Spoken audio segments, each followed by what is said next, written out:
आकाशवाणी भोपाल से प्रस्तुत है विधानसभा समीक्षा। आलेख रवि अवस्थी, वाचन स्वर राना शाहिद। वित्त मंत्री जगदीश देवड़ा ने आज वित्तीय वर्ष 2024-25 के लिए राज्य का पूर्ण बजट पेश किया। वित्त मंत्री के तौर पर श्री देवड़ा का यह चौथा व डॉक्टर मोहन यादव सरकार का पहला पूर्ण बजट है। 3,65,067 करोड़ के बजट में कोई नया कर नहीं लगाकर राज्य सरकार ने आम जनता को लगातार दूसरे साल भी राहत प्रदान की। बजट में गरीब, युवा, महिला व किसानों के सशक्तिकरण को प्राथमिकता दी गई। इस तरह मध्य प्रदेश सरकार ने प्रधानमंत्री नरेंद्र मोदी के 4 गरीब वाले सूत्र वाक्य को आगे बढ़ाने का ही जतन किया है। बजट भाषण शुरू होते ही विपक्षी सदस्यों ने हंगामा शुरू कर दिया। विपक्षी सदस्य नरसिंह घोटाले मामले में संबंधित मंत्री के खिलाफ कार्यवाही की मांग कर रहे थे।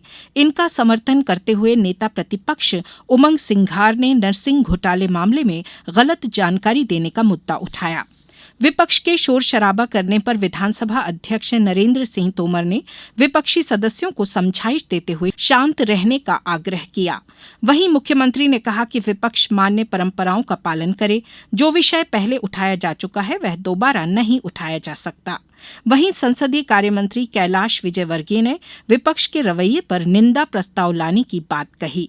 इसी बीच अध्यक्ष श्री तोमर ने कहा कि नरसिंह घोटाला मामले पर अब आगे कोई चर्चा नहीं होगी, लेकिन विपक्षी सदस्यों का हंगामा जारी रहा। यहां तक कि उन्होंने गर्भगृह में पहुंचकर नारेबाजी भी की। वित्त मंत्री ने विपक्ष के हंगामे व शोरगुल के बीच ही अपना बजट भाषण पूरा किया। उन्होंने कहा कि वित्तीय वर्ष 2024-25 का यह बजट बीते वित्तीय वर्ष की तुलना में 16% अधिक है। इसमें गरीब, युवा, महिला व किसानों पर फोकस रखने के साथ ही अधोसंरचना विकास को भी वरीयता दी गई। महिलाओं के सशक्तिकरण के लिए बजट में अभूतपूर्व तरीके से 81% की बढ़ोतरी की गई। महिला एवं बाल विकास विभाग का बजट मौजूदा वित्तीय वर्ष में 26,560 करोड़ रुपए होगा। इसकी मदद से सामाजिक न्याय क्षेत्र की लाडली बहना व लाडली लक्ष्मी योजना को निरंतरता प्रदान की जा सकेगी। वहीं ग्रामीण आजीविका मिशन अंतर्गत कार्यरत स्व सहायता समूहों को उनके उत्पाद के लिए बड़ा बाजार उपलब्ध कराने के लिए 800 करोड़ का प्रावधान किया गया है। वित्त मंत्री श्री देवड़ा ने अपने बजट भाषण में कहा कि युवाओं को रोजगार उपलब्ध कराने के इरादे से स्कूल शिक्षा में खेल व संगीत शिक्षकों के 11,000 पद व पुलिस में 7,500 पदों के लिए भर्ती शुरू होगी। स्वास्थ्य विभाग में पहले ही 40,000 से अधिक नए पद सृजित किए गए हैं। इनके लिए भर्ती की जाएगी। इसी तरह युवाओं के कौशल विकास के लिए प्रदेश में 22 नए ITI खोले जाएंगे। इससे ITI संस्थानों में 5,280 सीटें बढ़ जाएंगी। श्री देवड़ा ने कहा कि हर जिले का एक college PM Shri excellence college में बदला जा रहा है। इनमें 2,000 से अधिक नए पदों पर भर्तियां की जाएंगी। मंदसौर, नीमच व सिवनी में 3 नए सरकारी मेडिकल कॉलेज खोले जाएंगे। वहीं बालाघाट, सागर, शहडोल, नर्मदापुरम व मुरैना में आयुर्वेद चिकित्सालय शुरू होंगे। उन्होंने कहा कि प्रदेश में 800 आयुष आरोग्य मंदिरों का संचालन शुरू किया गया है। बजट में हेल्थ सेक्टर के लिए 21,144 करोड़ रुपए का प्रावधान रखा गया है। इसी तरह सरकारी कर्मचारियों के भविष्य निधि भुगतान की प्रक्रिया ऑनलाइन होगी। इससे रिटायरमेंट के बाद तत्काल भुगतान हो सकेगा।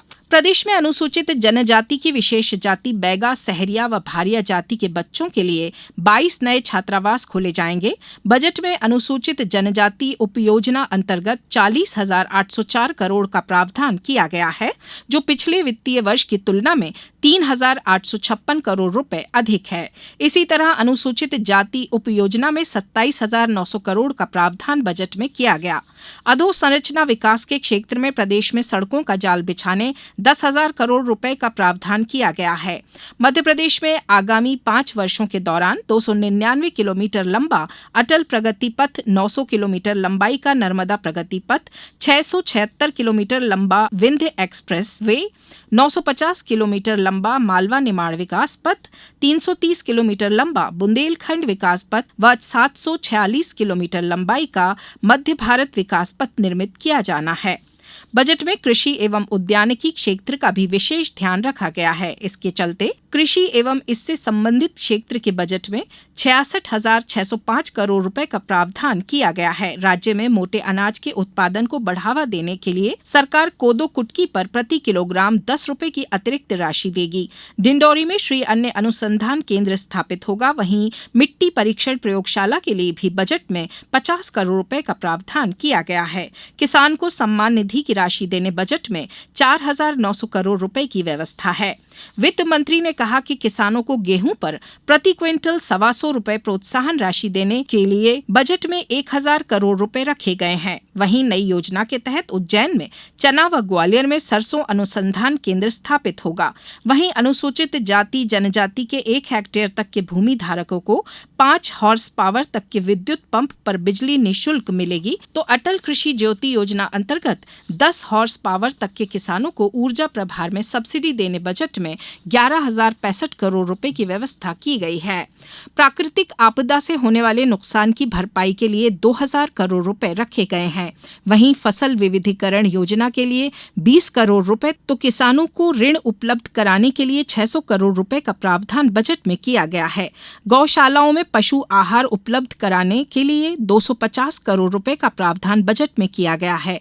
पशु आहार खर्च की राशि भी दोगुनी की गई है। बजट में प्राकृतिक खेती को बढ़ावा देने का भी प्रावधान है। वित्त मंत्री ने कहा कि मध्य प्रदेश में वर्ष 2025-26 तक 65 लाख हेक्टेयर और वर्ष 2028-29 तक 1 करोड़ हेक्टेयर क्षेत्र को सिंचित करने का लक्ष्य रखा गया है। उन्होंने कहा कि ग्रामीण पेयजल व्यवस्था पर इस साल 10,279 करोड़ रुपए खर्च किए जाएंगे। सभी गैर कृषि उपभोक्ताओं को 24 घंटे तथा कृषि उपभोक्ताओं को औसतन प्रतिदिन 10 घंटे विद्युत प्रदाय की जाएगी। बजट में उद्योगों के विकास निवेश को बढ़ावा देने पर भी फोकस किया गया। वित्त मंत्री जगदीश देवड़ा ने कहा कि प्रदेश में औद्योगिक विकास के लिए सरकार निरंतर कदम उठा रही है। राज्य ने ऑटोमोबाइल, वस्त्र, पर्यटन, स्वास्थ्य देखभाल, कौशल विकास, फार्मा, अक्षय ऊर्जा, वेयर हाउसिंग को ऐसे ट्रस्ट सेक्टर के रूप में चिन्हित किया है। उज्जैन में प्रथम रीजनल इंडस्ट्री में लगभग 12,170 करोड़ रुपए का निवेश और 26,000 से अधिक नवीन रोजगार उपलब्ध होना संभावित है। विभिन्न जिलों में 10,064 करोड़ रुपए के निवेश से स्थापित होने वाले 61 औद्योगिक इकाइयों का लोकार्पण, भूमि पूजन किया गया है। उन्होंने कहा कि अगले साल जनवरी में ग्लोबल इन्वेस्टर्स समिट आयोजित होगा। वहीं मुख्यमंत्री उद्यम क्रांति योजना को और प्रभावी बनाया जाएगा। श्री देवड़ा ने कहा कि उद्योग क्षेत्र के लिए बजट में 4,190 करोड़ रुपए का प्रावधान किया गया है। इसी तरह ग्रामीण विकास के लिए 27,870 करोड़ रुपए खर्च होंगे। इसके तहत हर साल जलगंगा संवर्धन अभियान जैसी गतिविधियां संचालित की जाएंगी। श्री देवड़ा ने कहा कि स्वच्छ भारत मिशन योजना के लिए 500 करोड़ रुपए रखे गए हैं। मध्याह्न भोजन के लिए 1,400 करोड़ रुपए का प्रावधान किया है। योजना अंतर्गत रसोइयों का मानदेय 400 रुपए प्रति माह से बढ़कर 3,400 रुपए किया गया है।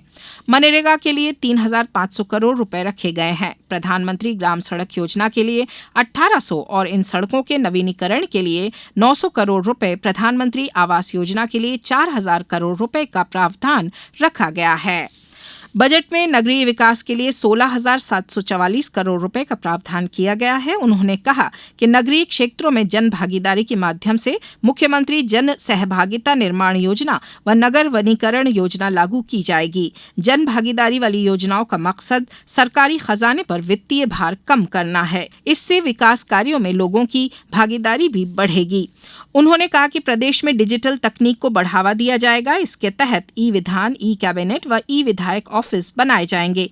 राज्य में ड्रोन पद्धति को बढ़ावा दिया जाएगा। उन्होंने कहा कि वन एवं पर्यावरण क्षेत्र में विकास कार्यों के लिए बजट में 4,725 करोड़ रुपए का प्रावधान किया गया है। इसी तरह खेलों को बढ़ावा देने के लिए 586 करोड़, धर्म व संस्कृति विकास के लिए 1,081 करोड़, पर्यटन विकास के लिए 666 करोड़, कानून एवं सुरक्षा व्यवस्था अंतर्गत गृह विभाग में 11,292 करोड़ रुपए का प्रावधान बजट में किया गया है। सरकार गरीब कैदियों की रिहाई में आर्थिक सहायता प्रदान करेगी। श्री देवड़ा ने कहा कि प्रदेश में पीएम ई बस योजना अंतर्गत इंदौर, भोपाल, जबलपुर, ग्वालियर, उज्जैन व सागर में 552 ई बसें चलाई जाएंगी। उन्होंने कहा कि सिंहस्थ 2028, राम वन गमन पथ व श्री कृष्ण पाथेय योजना के लिए भी विशेष प्रावधान बजट में किया गया है। उन्होंने कहा कि सिंहस्थ विकास कार्य अंतर्गत उज्जैन व आसपास के जिले में विशेष विकास कार्य होंगे। इसके लिए बजट में 500 करोड़ रुपए का प्रावधान रखा गया है। वित्त मंत्री का बजट भाषण खत्म होने पर सदन की कार्यवाही गुरुवार सुबह 11 बजे तक के लिए स्थगित कर दी गई। विधानसभा समीक्षा समाप्त हुई।